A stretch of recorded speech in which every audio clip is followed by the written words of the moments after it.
ये हमारा प्रोजेक्ट है, ठीक है। हम app.js में काम करेंगे। आज हमें काम करना है फंक्शनल कंपोनेंट से। तो एक फंक्शन क्रिएट करते हैं, ऐप नेम ही होगा इसका। ये हमारा स्टार्टिंग यहीं से होती है हमेशा, तो इस चीज़ का ध्यान रखना। एंड इसे एक्सपोर्ट कर देंगे। कुछ भी रिएक्ट के, अगर हमारे को रिएक्ट नेटिव के कोई भी इनबिल्ट फंक्शंस या कोई कुछ भी उसकी जो प्रॉप्स वगैरह हैं या जो कंपोनेंट्स मिलते हैं, अगर वो यूज़ करने हैं तो उसके लिए रिएक्ट इंपोर्ट करनी ज़रूरी है, ठीक है।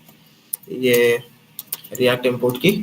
चलिए, इसमें मैंने बताया था कि जो फंक्शनल कंपोनेंट्स होते हैं इसमें हमारा रेंडर स्टेटमेंट नहीं आती, इसमें डायरेक्टली रिटर्न आएगी। एंड इसके अंदर जो भी हमें काम करना है वो यहाँ करेंगे। तो इसमें एक व्यू बनाते हैं एंड इस व्यू के अंदर एक टेक्स्ट डालते हैं।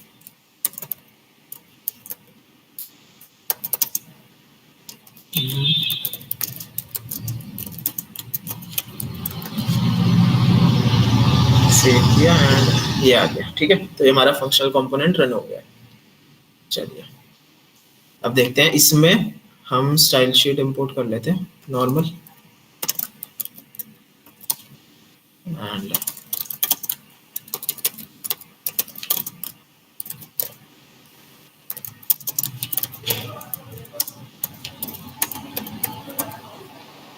इसमें एक स्टाइल दे देते हैं हेडिंग का, ये हमारी हेडिंग हो जाएगी।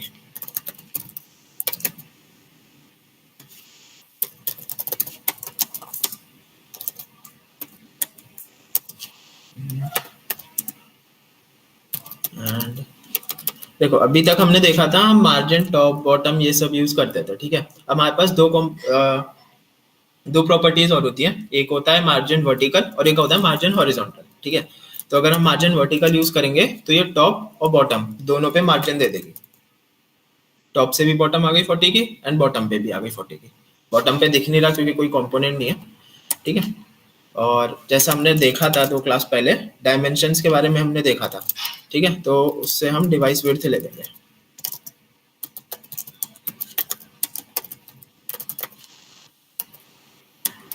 एंड इस कंपोनेंट की विड्थ कर देंगे सेम, डिवाइस विड्थ जितनी। And text align centre, text आ गया, ठीक है। बैकग्राउंड कलर डाल देंगे एंड टेक्स्ट शैडो डाल देते हैं।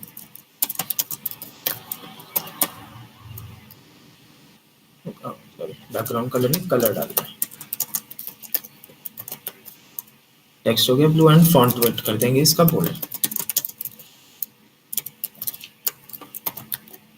ये हो गया, ठीक है। शैडो डाल दिया बट कुछ शो नहीं हो रही, क्यों? क्योंकि इस पे हमारे को अभी रेडियस भी डालना पड़ेगा, ठीक है। हम ये डालते हैं तो ये शैडो शो होने लगे, ठीक है। ज़्यादा हो गई, इसे कम करके छोटी सी रखते हैं। हाँ, ठीक है, ठीक है, ये हो गया। चलिए, अब हमारे को टू डू ऐप बनाने के लिए सबसे पहले एक फील्ड चाहिए और एक बटन। फील्ड में हम अपना जो भी डेटा है उसे एंटर करेंगे एंड बटन जो कि लिस्ट में ऐड कर देगा। इसके लिए हम एक व्यू कंपोनेंट बना लेंगे। इसके अंदर 2 टेक्स्ट इनपुट फील्ड्स आएंगे, एक आएगी सॉरी, ठीक है, जिसका प्लेस होल्डर होगा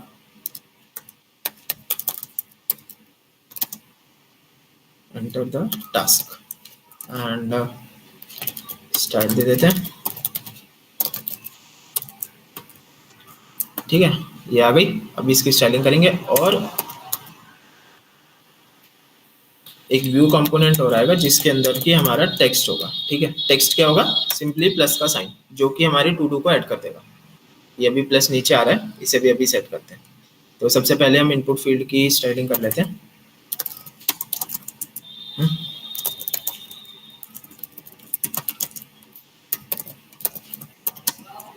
ये सब चीज़ें हम कर चुके हैं तो इसलिए ये थोड़ी सी फास्ट जाएंगी। तो अगर कुछ पूछना हो तो आप लोग बीच में मुझे रोक के पूछ लेना, ठीक है।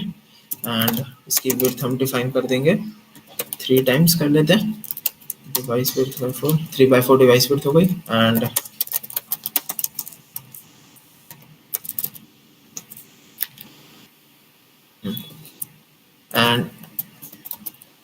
ये जो हमारा टेक्स्ट है ये एकदम लेफ्ट से अलाइंड है, तो इस पे थोड़ी सी हम पैडिंग लेफ्ट दे देंगे सो दैट इसके अंदर का जो टेक्स्ट है वो थोड़ा सा राइट में शिफ्ट हो जाए,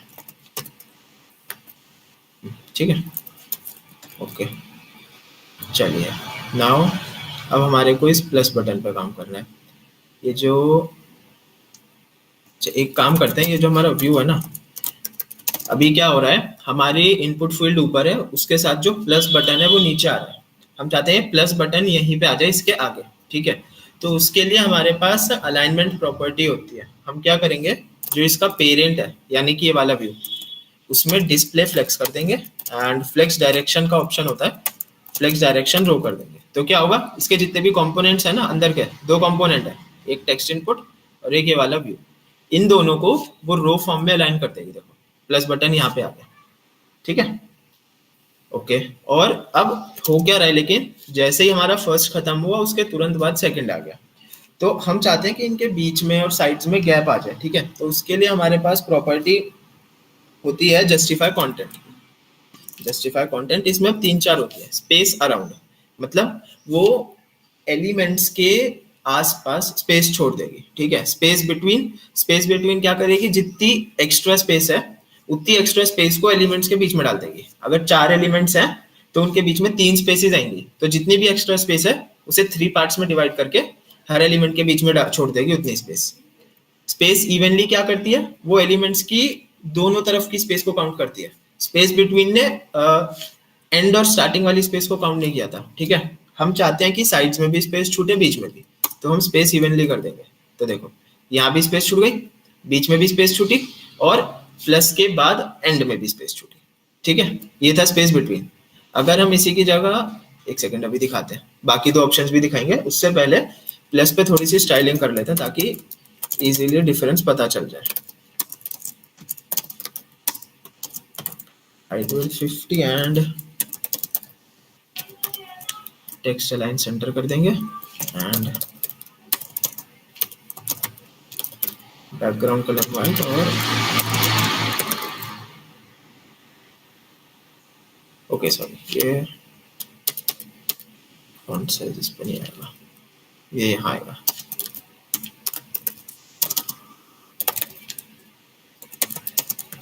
टेक्स्ट पे, ठीक है, ये प्लस का साइन बड़ा हो गया एंड बल्कि जो सारी स्टाइलिंग है ये टेक्स्ट पर ही आएगी।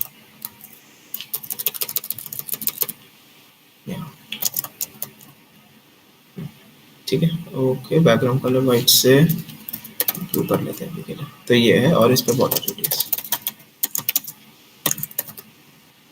ये सब कर लोगे, ठीक है। अब देखो ये इनपुट फील्ड है, इसके बाद स्टार्टिंग में भी स्पेस है, बीच में भी और एंड में भी, ठीक है।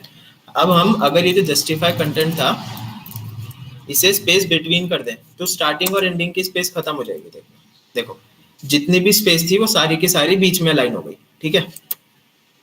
स्पेस इवनली ने क्या किया था, स्टार्टिंग और एंडिंग में भी स्पेस छोड़ी थी। अब हम डालते हैं स्पेस अराउंड, ठीक है। उसने क्या किया, उसने इनके देखो यहाँ बीच में ज्यादा गैप है, स्टार्टिंग और एंडिंग में कम गैप है। ऐसा क्यों, इसने टेक्स्ट फील्ड के दोनों तरफ काउंट किया तो 2 स्पेसेस वहां डालेंगे, और ये जो हमारा बटन था इसके भी दोनों तरफ इसने काउंट किया तो 2 स्पेसेस वहां डालेंगे।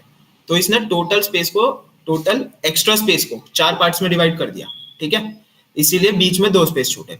लेकिन स्पेस इवनली ने क्या किया था, एक स्पेस स्टार्टिंग में छोड़ा, एक बीच में और एक एंड में, उसने टोटल 3 पार्ट्स में डिवाइड किया था, ठीक है। देखते हैं, ये देखना, अब हम स्पेस इवनली करते हैं तो ये जो गैप है ना, तीनों में इक्वल गैप आ जाएगा।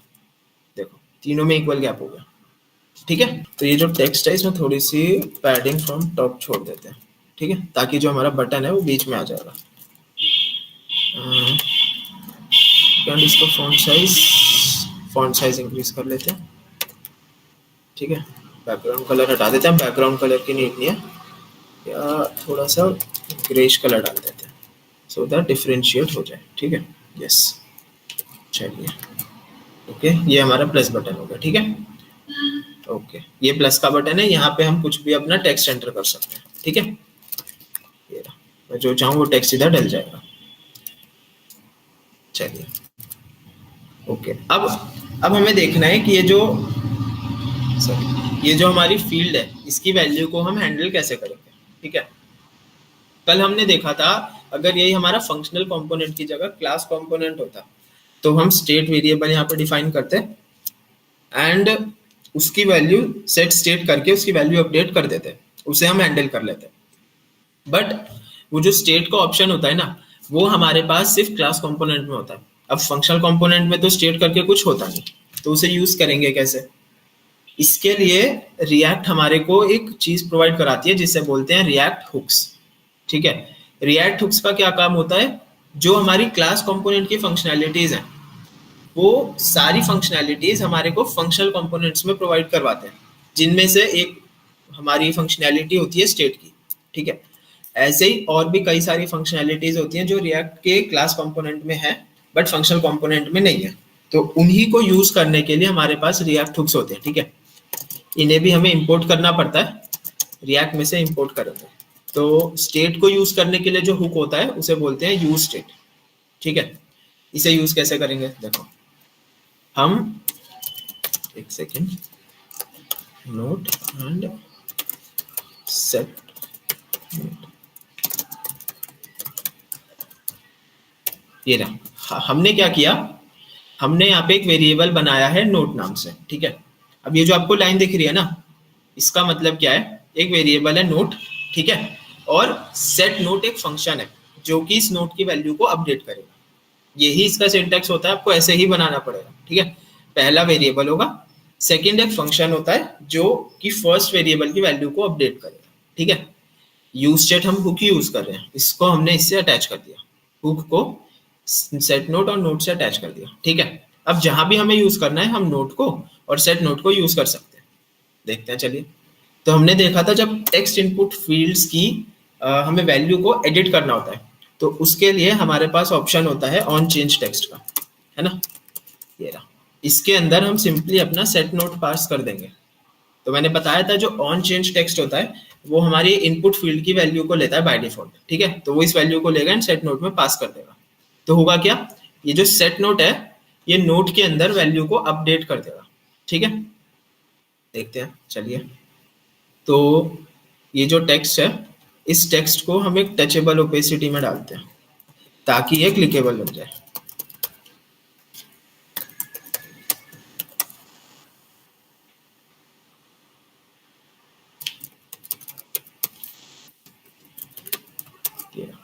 इसे टचेबल ओपेसिटी में डाला एंड यहाँ पे एक फंक्शन हम ऑन प्रेस प्रॉप्स देंगे, प्रॉप देंगे इसमें। ठीक है, ऑन प्रेस के लिए एक फंक्शन बना लेते हैं,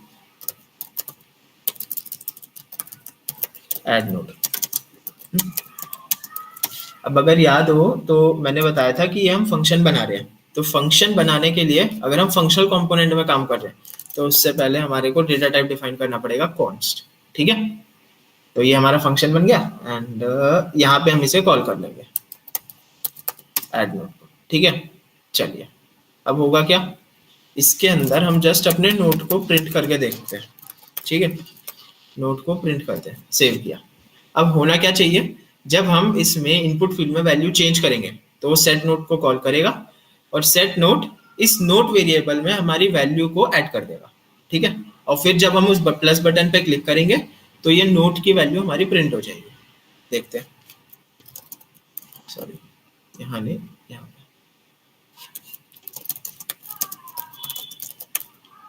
ठीक है, प्लस पे क्लिक किया, यहाँ पे वैल्यू आ गई, this is the first note. ठीक है, ये वो वैल्यू है जो मैंने यहाँ पे ऐड किया।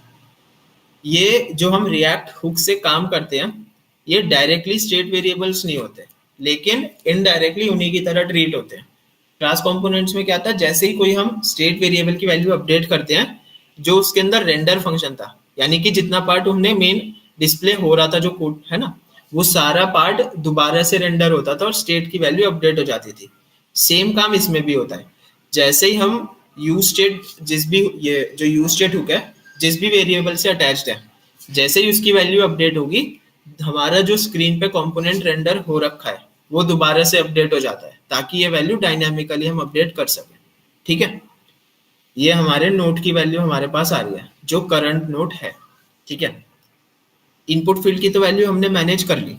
अब हम चाहते हैं कि ऐसे हम कई सारे नोट्स ऐड कर सकें, तो उसके लिए हमारे को कुछ एक चीज मेंटेन करनी पड़ेगी ना, जिसके अंदर हम सारे के सारे अपने नोट्स को ऐड कर सकें। वहां पे एक से ज्यादा वैल्यूज हो सकती हैं, तो उसके लिए हमारे को एक एरे क्रिएट करनी पड़ेगी।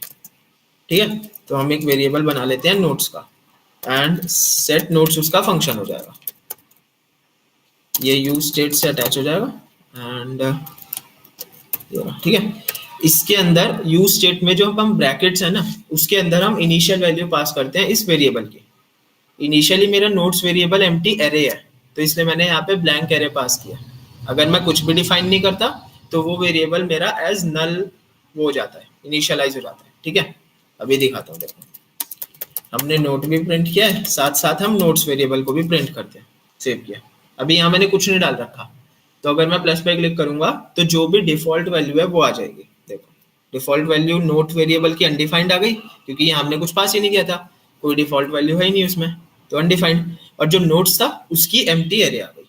ठीक है, ये अब जो नोट है, नोट हमारा इस इनपुट फील्ड की वैल्यू को मेंटेन करेगा, और जो नोट्स है वो एक एरे है जो कि हमारी पूरी जो भी टू डू लिस्ट होगी, पूरी लिस्ट, उस लिस्ट को मेंटेन करेगा। ठीक है, चलिए देखते हैं। अब हमें क्या करना है, यहाँ पे हमारे पास नोट की वैल्यू अपडेट हो चुकी है। जब हमने इस बटन पे क्लिक किया है तो ये फंक्शन कॉल होगा ऐड नोट। उस टाइम पे इंडिविजुअल नोट की वैल्यू अपडेट हो चुकी है। हम चाहते हैं वो जो वैल्यू है उसे नोट्स में डाल दें, लेकिन नोट्स हमारी एक एरे है, तो ऐसा भी हो सकता है उसमें पहले से 3 आइटम्स डली हुई हो, हम 4th आइटम उसमें ऐड कर दें। तो उसका क्या एक तरीका होता है, हम इसकी एक कॉपी बना लेंगे जो हमारी पूरी एरे है। हमने एक बना ली कॉन्स्ट नोट्स कॉपी, इसमें क्या डाल देंगे, नोट्स। जो भी नोट्स की वैल्यू थी वो इस कॉपी में आ गई। अब हम क्या करेंगे, इस कॉपी पे काम करेंगे, ओरिजिनल वेरिएबल को चेंज नहीं कर रहे। ठीक है, नोट्स कॉपी में एरे आई है, तो इसमें हमारे पास एक ऑप्शन होता है पुश का, एक इसकी प्रॉपर्टी होती है पुश। वो क्या करेगी, इसके एरे के लास्ट में वैल्यू को अपडेट कर देगी। हमने पास कर दिया नोट, तो ये क्या करेगी, नोट्स कॉपी के लास्ट में नोट को ऐड कर देगी। ठीक है, चलिए अब इसके बाद हमें क्या करना है, जो नोट्स था ओरिजिनल वाला नोट्स, इसमें नोट्स कॉपी की वैल्यू डाल देंगे। तो नोट्स में नोट्स कॉपी डाल दिया। अब यहाँ पे हम प्रिंट करके देखते हैं नोट्स को कि क्या हमारे पास नई वैल्यू है एरे की। ठीक है, initially notes is read only.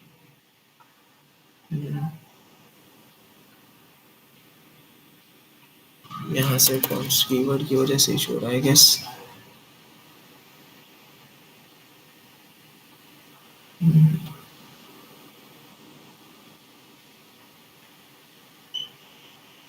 Okay,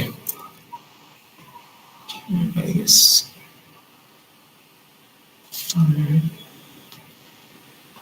notes is a read-only variable.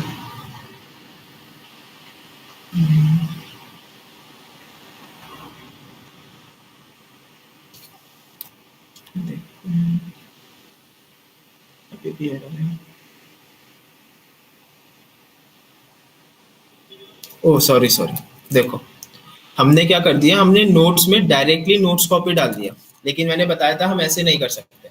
इसके लिए ये जो वेरिएबल है इसकी वैल्यू को अपडेट करने के लिए हमारे पास फंक्शन होता है सेट नोट्स, तो हमें उसे कॉल करना पड़ेगा। हम सेट नोट्स कॉल करेंगे एंड उसके अंदर वैल्यू पास करेंगे नोट्स कॉपी की। तो ये क्या करेगा, इस नोट्स कॉपी को इस नोट्स वेरिएबल में ऐड कर देगा। अब कोई एरर नहीं आया, अब देखते हैं।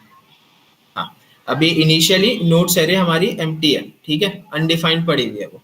अब हमने क्या किया, यहाँ पे कोई वैल्यू ऐड करते हैं। फर्स्ट नोट, इसमें वैल्यू आ गई फर्स्ट नोट। देखो इसे रिफ्रेश करते हैं। ये 4 अनडिफाइंड इसलिए आ रहे थे क्योंकि हमने 4 बार बटन को क्लिक करा था, तो उसने 4 बार एम्प्टी जो नोट्स थी उसे, ये नोट्स कॉपी एम्प्टी थी ना, तो 4 बार उसने एम्प्टी चीज को पास कर दिया था उसमें, इसलिए 4 एम्प्टी आ रहे थे। अब कुछ नहीं आएगा, देखना इस बार ठीक आएगा। फर्स्ट नोट ये आ गया। ठीक है, इसे हटा के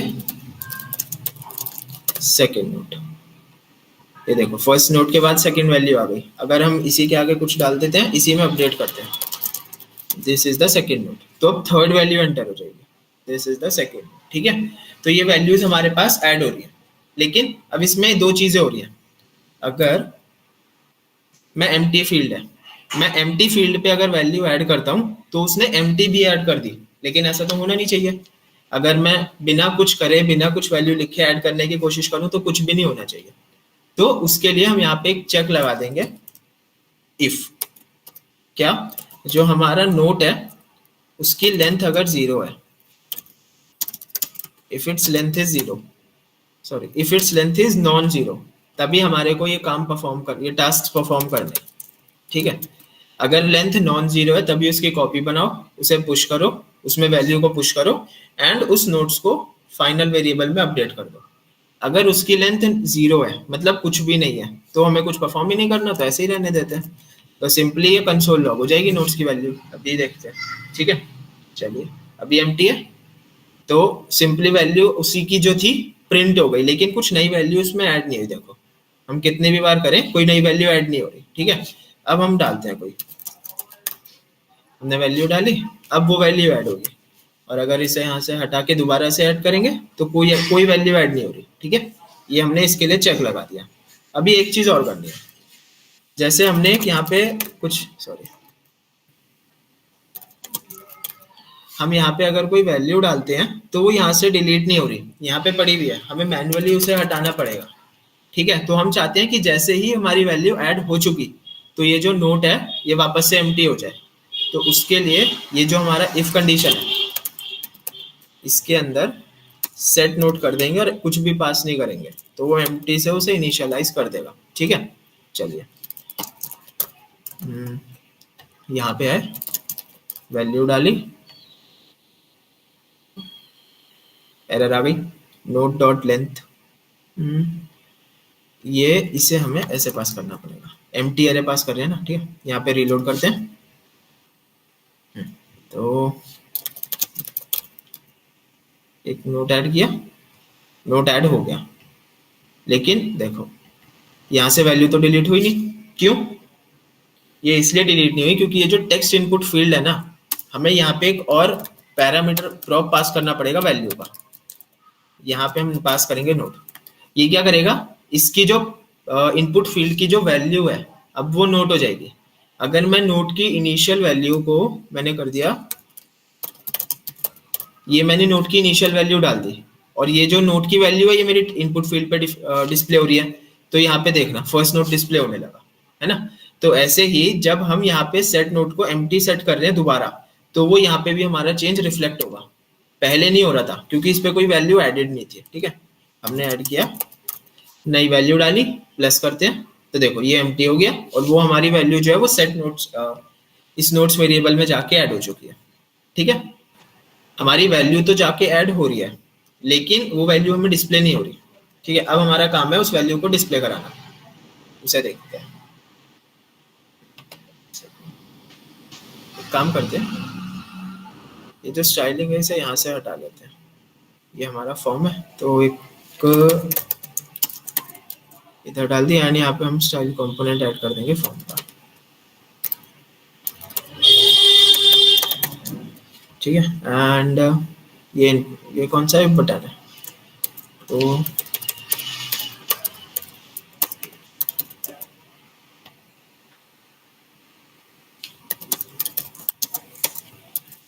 ठीक है, फॉर्मेटिंग कर लेंगे, ओके। तो ये हमारा अभी तक का काम है, ठीक है। इसकी इनिशियल वैल्यू आ रही है फर्स्ट नोट, उसे हटा देते हैं, उसकी जरूरत नहीं है, इनिशियली एम्प्टी रखेंगे। चलिए, अब हम चाहते हैं ये जो हमारी पूरी जो नोट्स है हमारी एरे, उस एरे की वैल्यू हमारे को डिस्प्ले करानी है इस फॉर्म के बाद। तो ये हमारा फॉर्म है, इसके बाद हमें वैल्यूज यहाँ पे डिस्प्ले करानी है, ठीक है। पैरेंथेसिस देंगे। कल हमने देखा था कि अगर हमारे को वैल्यू रिटर्न स्टेटमेंट के अंदर डालनी है, उसके अंदर कोई वेरिएबल यूज करना है, तो उसके लिए हमारे को टर्नरी ऑपरेटर्स यूज करने पड़ते हैं, ठीक है। वो कैसे थे, condition, question mark and colon, sorry question mark and colon. अगर कंडीशन ट्रू है तो क्वेश्चन मार्क के बाद वाली स्टेटमेंट रन हो जाएगी, कंडीशन फॉल्स है तो कोलन के बाद वाली रन होगी, ठीक है। अब यहाँ पे हम क्या पास करेंगे, अपनी एरे की लेंथ चेक करेंगे। If notes dot length is 0, मतलब उसके अंदर कोई भी हमारी वो नहीं है, कोई भी नोट एडेड नहीं है, तो हम यहाँ पे एक टेक्स्ट डिस्प्ले करा देंगे, नो टू डू एडेड या नो टास्क एडेड।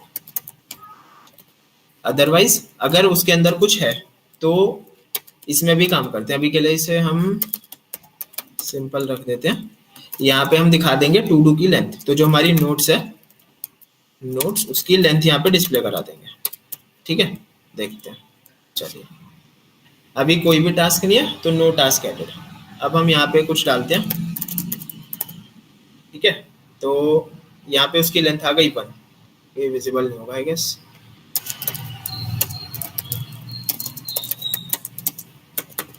ठीक है, ठीक है, इसकी लेंथ आ गई 1।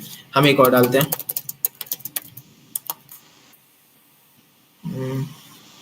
यहाँ पे एक और टास्क डालेंगे तो लेंथ हो जाएगी 2 इस बार। लेंथ हो गई 2। ठीक है, तो एस, और अगर हमारा कोई भी नहीं होगा, जैसे कि हम रिफ्रेश करते हैं तो कोई भी टास्क नहीं होगा, तो यहाँ पे आ जाएगा नो टास्क एडेड। ठीक है, ये हो गया। ये तो नोटा, इस पे स्टाइल डाल देते हैं।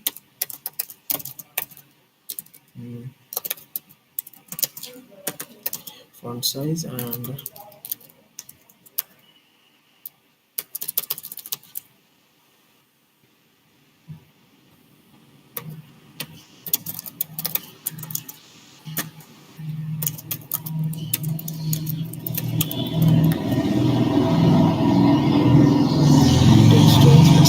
टेक्स्ट। यहाँ पे अलग आ गई।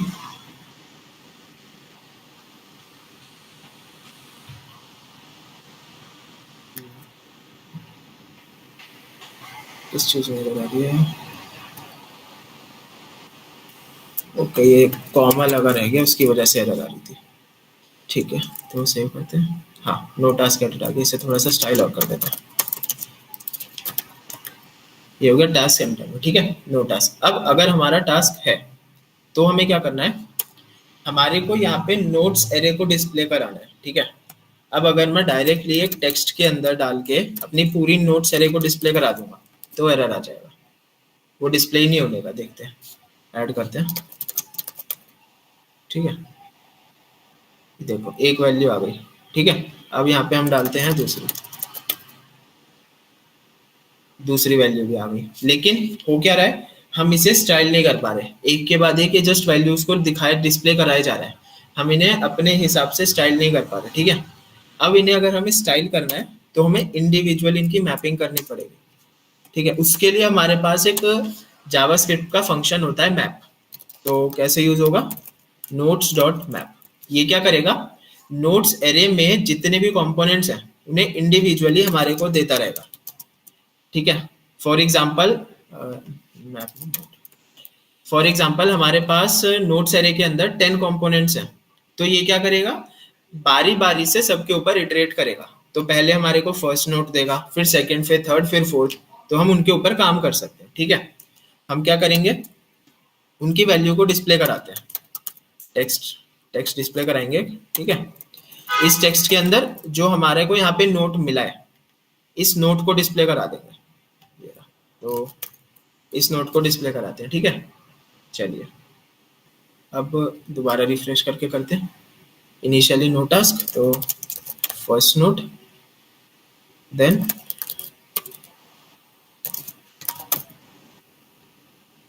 Second note. ठीक है, अभी कोई डिफरेंस नहीं दिख रहा। क्यों? क्योंकि हमने कुछ स्टाइलिंग नहीं की। देखते हैं, चलिए स्टाइल डालते हैं।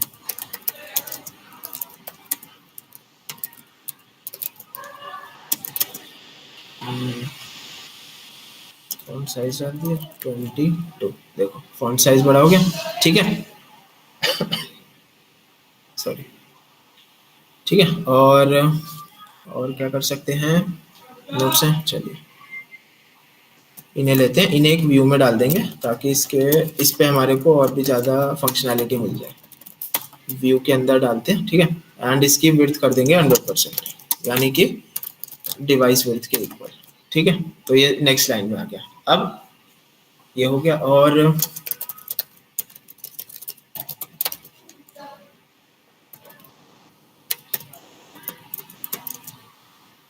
मार्जिन दे देंगे 10, बैकग्राउंड कलर ग्रे। ठीक है, ये हो गया।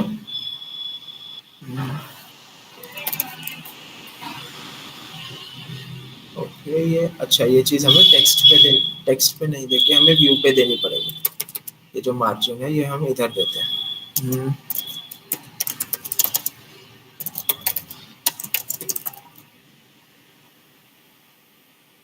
ओके, ये वर्क क्यों नहीं कर रही? हम्म, अरे यहाँ पे हमने डिवाइस बिट स्पेसिफाई कर रखी है, काम कैसे करेगी?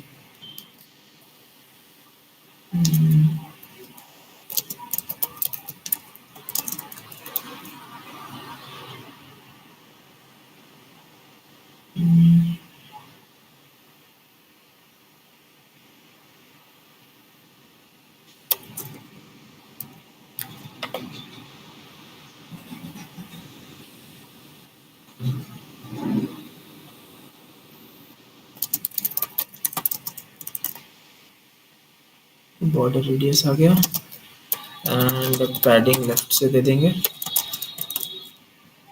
ये भी वर्क नहीं कर रही, वाई ऐसा क्यों हो रहा है?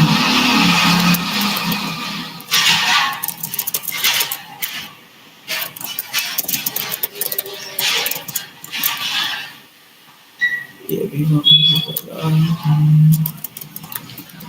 What's the error? What's the error?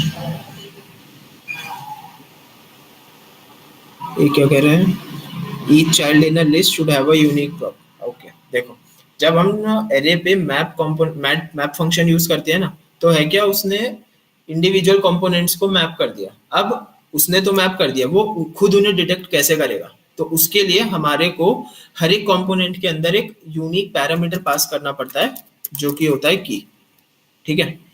अब अगर हमारे पास कोई खुद यूनिक पैरामीटर है, तो हम वो यहाँ पे पास कर सकते हैं। लाइक जब आप डेटाबेस पे अगर काम कर रहे हो, तो हमारे पास किसी का नेम हुआ या ईमेल या कॉन्टैक्ट नंबर, ये सब यूनिक होते हैं, तो आप उन्हें एज अ की ट्रीट कर सकते हो। या अगर ऐसा कुछ नहीं है, तो मैप फंक्शन हमें खुद इंडेक्स प्रोवाइड करवाता है। आप उस इंडेक्स को यहाँ पे पास कर सकते हो एज यूनिक प्रॉपर्टी उसकी। ठीक है, उस कंपोनेंट की। तो देखो, अब ये चल गया। हमने इंडेक्सिंग नहीं कर रखी थी, इस वजह से ये वर्क नहीं कर रहा था। अब कर जाएगा। विड्थ डाल देंगे and background colour is grey and padding हो गई इधर।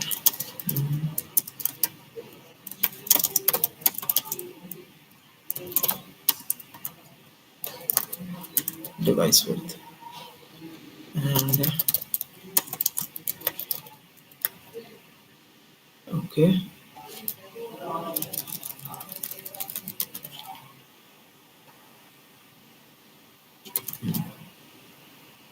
नोट्स तो आ गए, बट इन पे ये ठीक से अलाइंड नहीं है, तो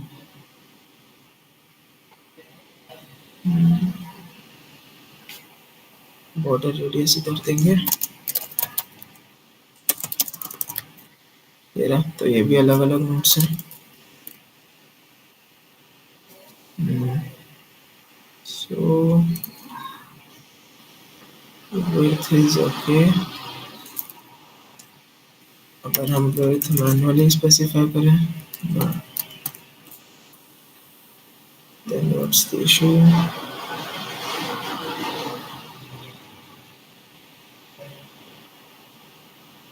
एक काम करते हैं, इसे हम सिंपली टेक्स्ट ही पास करते हैं, अभी व्यू नहीं देते। तो यहाँ पे की लगा देंगे टेक्स्ट में एंड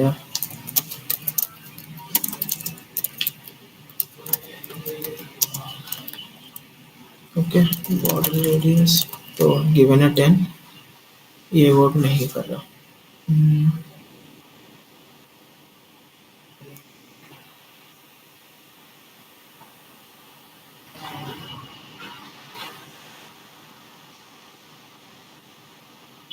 अलग अलग टेक्स्ट कंपोनेंट्स।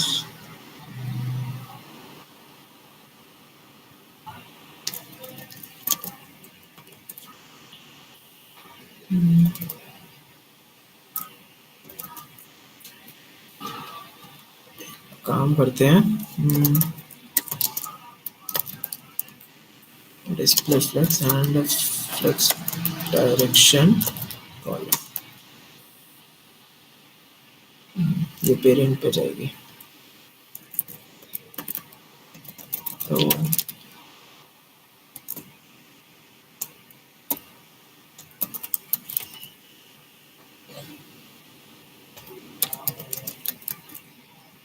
अब ठीक है, देखिए चलो इसे हटा देते हैं, बैकग्राउंड कलर हटा देते हैं इसका,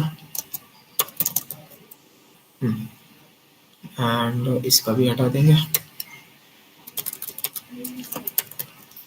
ठीक है, ये हमारी नोट्स आ गई। इन्हें आप इन पे बॉर्डर दे दो, इसका बैकग्राउंड कलर वाइट करके शेडो दे देते हैं। Background colour will be white and then shadow colour दे देंगे, या एलिवेशन दे देते हैं, एलिवेशन से वर्क करेगा, एलिवेशन 4। ठीक है, तो ये एलिवेशन आ गई एंड मार्जिन और दे देंगे वर्टिकली, वर्टिकल मार्जिन 4।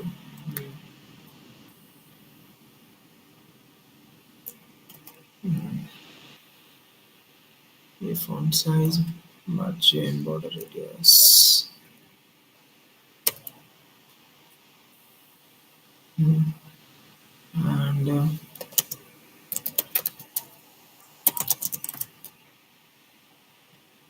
why ये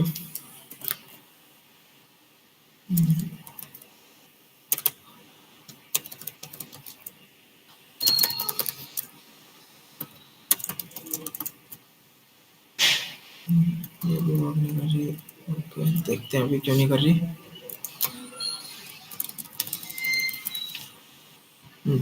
तो ये था, ओके, ये हमारी एक टू डू बनी है। ठीक है, इसमें अगर हम कोई और टास्क ऐड करेंगे तो वो ऐसा ही ऐड हो जाएगा। ये रहा, ये थर्ड टास्क ऐड हो गया। ठीक है, ठीक है, तो दोबारा देखते हैं एक बार रिफ्रेश करके। इनिशियली नो टास्क एडेड आ रहा है, जैसे ही हम यहाँ पे टास्क ऐड करेंगे तो टास्क ऐड हो जाएगा, है ना, फर्स्ट टास्क। ठीक है, इस पे की पास नहीं है तो उसका हमारे पास एरर आ रहा है। वो की हमने टेक्स्ट में पास कर दी थी, उसे हमें पेरेंट में पास करना होता है, तो उसे यहाँ इंडेक्स में पास, उसमें सॉरी व्यू में पास कर देंगे। ठीक है, तो अब ओके, ये ऊपर चली गई, ऐसा क्यों?